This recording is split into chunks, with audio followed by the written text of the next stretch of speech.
You also wrote Blue Day, another fantastic Chelsea anthem. What can you tell us about that? That was in 97. So obviously I'm in music. My two loves, music, football. And we were playing Wimbledon in the semi-final of the FA Cup in 97. And I just had this feeling, we're going to beat them. We're going to be in the cup final.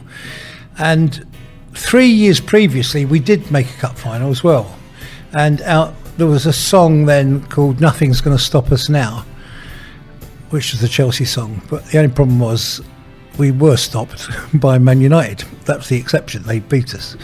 And it was a time when, you know, it was fun to have, each club had a FA Cup final song, so it was and that was fun competition. Who'd get higher in the charts? That, you know, that competition was fun as well.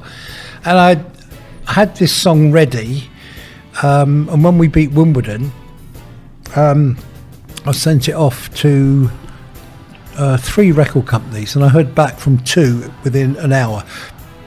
It's unusual for a record company to call you back. And one of them was Warner's, and they called back a girl called Barbara Sharon, who is quite associated with the club. I didn't know that at the time. And she said, "Mike, just heard your song."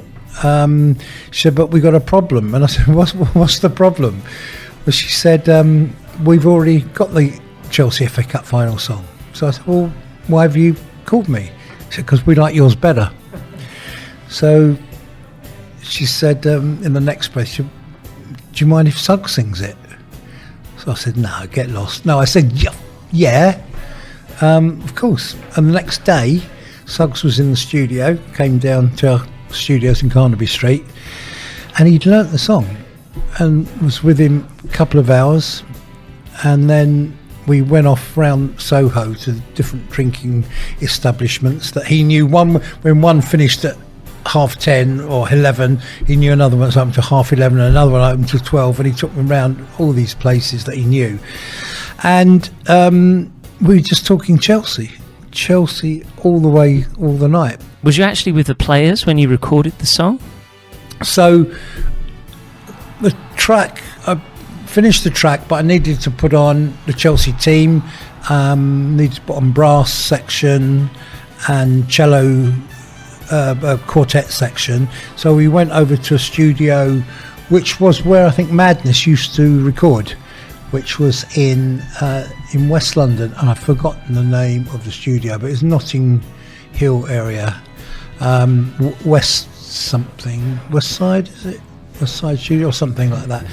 And we got there and we recorded the brass and the quartet first, and then the players came in, and I don't know if it was the first time I'd heard it or not, but I mean, it wasn't too tricky to sing along to. We held up big signs for the words, and they were great. They were absolutely brilliant. It was a great day.